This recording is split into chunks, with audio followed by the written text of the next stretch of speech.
Bonjour à tous et bienvenue dans ce nouveau numéro d'une histoire de symboles.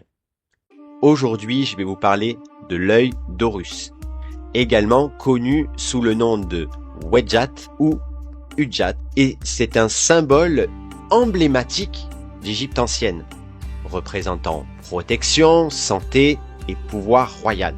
Il s'agit d'un œil stylisé qui a une grande signification mythologique et spirituelle dans la culture égyptienne. Dans cette même mythologie, l'œil d'Horus est lié à Horus, justement, le dieu faucon du ciel, souvent associé au pharaon.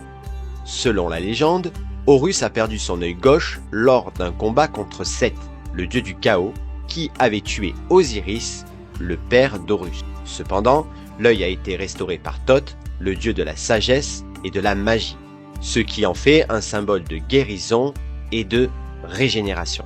L'œil gauche d'Horus représente la lune, tandis que son œil droit symbolise le soleil. Ce dualisme renforce l'idée de l'équilibre entre les forces opposées dans l'univers, comme le jour et la nuit, ou l'ordre et le chaos. L'œil d'Horus est également un symbole puissant de protection. Il était couramment utilisé comme amulette pour se protéger contre le mal et pour assurer la prospérité et une bonne santé. Ce symbole se retrouvait souvent dans les tombes des pharaons et sur divers objets funéraires, car on croyait qu'il protégeait les défunts dans l'au-delà.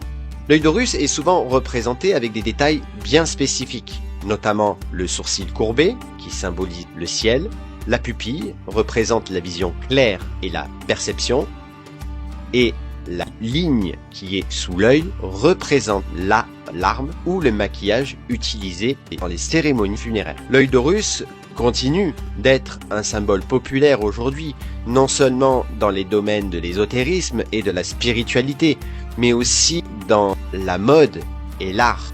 Il est souvent utilisé comme un talisman pour attirer la protection et l'énergie positive.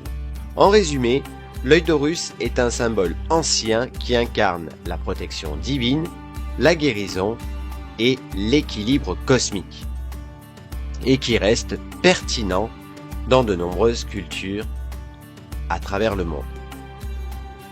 Voilà les amis, j'espère que cette vidéo vous a plu et que vous en avez appris un peu plus sur l'œil d'Horus.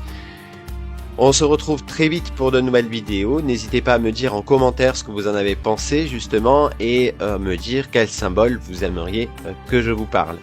Je vous fais à toutes et tous de très gros bisous et n'oubliez pas de liker, partager et à vous abonner. Ciao tout le monde.